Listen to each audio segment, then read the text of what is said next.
भंडारा है बहुत बड़ा गांव का, क्या कहना चाहोगे? ऐसा है, हरियाणा प्रदेश का एक बहुत मशहूर छारा की पवित्र धरती, इसमें मलयुद्ध में इंटरनेशनल ओलंपियन भी यहाँ से निकले हैं और यहाँ से एजुकेशनिस्ट भी निकले हैं और ये दानवीर और बहादुर लोगों का गांव है। इस पवित्र धरती पर मैं जो है पूरे छत्तीस बरादरी को नमस्कार, राम राम। आपके चैनल को और आपके व्यूअर को भी बहुत बहुत नमस्कार। डॉक्टर साहब, जिस तरीके से देखा जा रहा है कि कांग्रेस के मौजूदा जो भी हमारे विधायक है उनको पीछे करने के लिए सेकंड लीडरशिप ही जोर लगा रही है। प्रजातंत्र है, आना चाहिए, से करनी चाहिए कुछ। तो आपको लगता है कि इसका कुछ फर्क पड़ेगा? नहीं, फर्क पड़े ना पड़े, लेकिन कोशिश प्रजातंत्र में सब करते हैं, करनी चाहिए। छारा की भूमिका एक तरफा रहती है चुनाव में, विधानसभा चुनाव आप 6 बार के विधायक हैं बेरी विधानसभा से, अब की बार क्या एक्सपेक्टेशन लग रही है छारा से? ऐसा है जी, छारा गांव हमेशा जो है वो हर चीज में आगे रहा है, चाहे धर्म कर्म का रास्ता हो, चाहे राजनीति का हो, चाहे खेल खिलाड़ियों का रास्ता हो, उसने हर ऊंचाइयों को छुआ है छारा गांव में। तो आज तो मैं धर्म कर्म के रास्ते पे आया हूँ और इसमें जो भंडारा किया है, भंडारा जो है ये भाईचारा और आपसी एकता का प्रतीक है। और मैंने महाराज की भी, क्योंकि ये महाराज जो है ना दीपेंद्र हुड्डा की जीत के लिए जो तपे थे, मैंने भी इनके दर्शन किए हैं और इनका भी मैंने बहुत धन्यवाद किया है कि महाराज जो है दीपेंद्र हुड्डा की जीत के लिए जो है बिल्कुल दीपेंद्र हुड्डा की जीत के लिए महाराज जी बैठे हुए थे और दीपेंद्र हुड्डा एक रिकॉर्ड मार्जिन से जीते हैं 3.5 लाख वोटों से।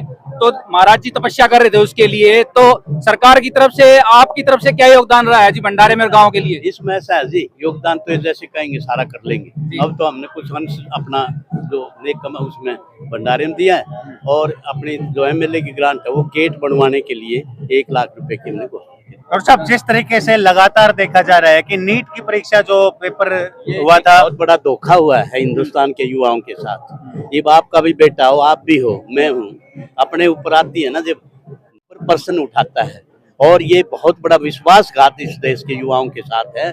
इसका जो है ना ये इन्होंने मतलब तो मेरा ये है कि भाई बहुत हाई लेवल की इंक्वायरी हो और जो भी दोषी हो उनको सजा मिले। नीट के साथ साथ नेट का पेपर भी जो है रद्द कर दिया गया।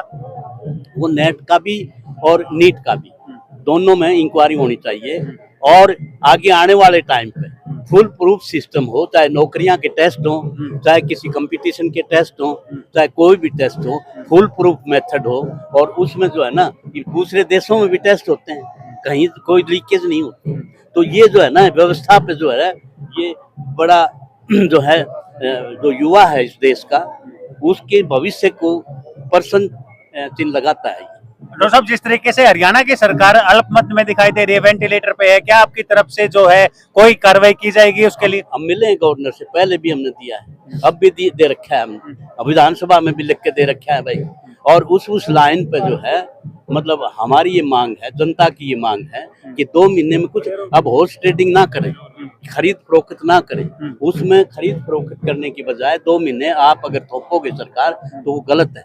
प्रजातंत्र में, संविधान में मतलब उसकी जो है रक्षा करनी चाहिए। प्रजातंत्र के मूल्यों की जो है वो नीतियों की जो है उसमें मतलब माननी चाहिए उन्हें, और उस मानने के साथ साथ अल्पमत की सरकार ने जो है रिजाइन देके और चुनाव में आना चाहिए। जनता अपना फैसला देगी किसकी सरकार बनेगी। डॉक्टर साहब, दीपेंद्र हुड्डा संसद सत्र में है, संसद सत्र में जिस तरीके से दीपेंद्र हुड्डा का निरादर किया गया है उसके ऊपर क्या कहना चाहोगे आप? जो जय संविधान का नारा उन्होंने दिया है और उन्होंने ओम बिरला जी ने उसको निरादर किया है, उसके बारे में क्या कहोगे? ये जो है ना वो ओम बिरला जी ने मतलब स्पीकर की गरिमा को कहीं ना कहीं ठेस पहुंचाई है, क्योंकि दीपेंद्र हुड्डा जो है वो फॉरेन रिटर्न आदमी है, अमेरिका का टेक्निकल बहुत ऊंची वहाँ पर वो था और उसका 20 साल का यहाँ तजुर्बा भी है, 5वीं बार लोकसभा का एमपी भी है, कानूनों का संविधान का उनको पता है कब कहाँ उठानी चाहिए बात, वो उठाई है उनने और सही उठाई है। तो इसलिए आज पूरा देश दीपेंद्र हुड्डा के साथ खड़ा है और उसके एक्शन को, स्पीकर के एक्शन को जो है वो कहीं ना कहीं जो है। कुलबीर हुड्डा जी भी हमारे साथ, एक क्वेश्चन करना चाहेंगे, स्थिति क्या लग रही है अब की बार विधानसभा चुनाव में कांग्रेस की? राजनीतिक बातों का जवाब तो डॉक्टर साहब ने दिया।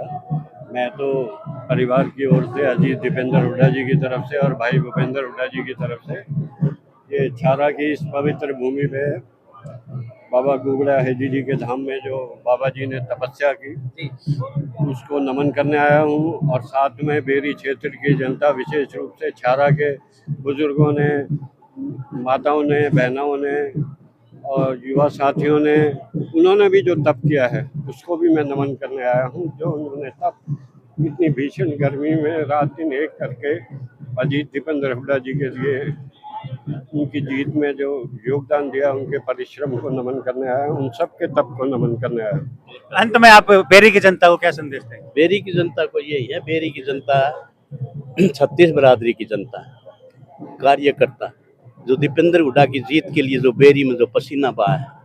बेरी एक ऐसा विधानसभा क्षेत्र है जो रोहतक की लोकसभा में जीत में नंबर 2 पर है और परसेंटेज में बराबर। आज हरियाणा में ऊपर 2-3 हलकों में बेरी का नाम आता है और मेवात के 3 हलकों को छोड़ के 87 हलकों में सबसे ज्यादा मतलब कम वोट आई है ना, बीजेपी की सबसे कम वोट 87 हलकों में वो बेरी से आई है 31,000। इसलिए मैं बेरी की 36 बरादरी की जनता को, कार्यकर्ताओं को, उनके पसीने को, उनकी मेहनत को सलाम करता हूँ। बहुत बहुत धन्यवाद सर। धन्यवाद।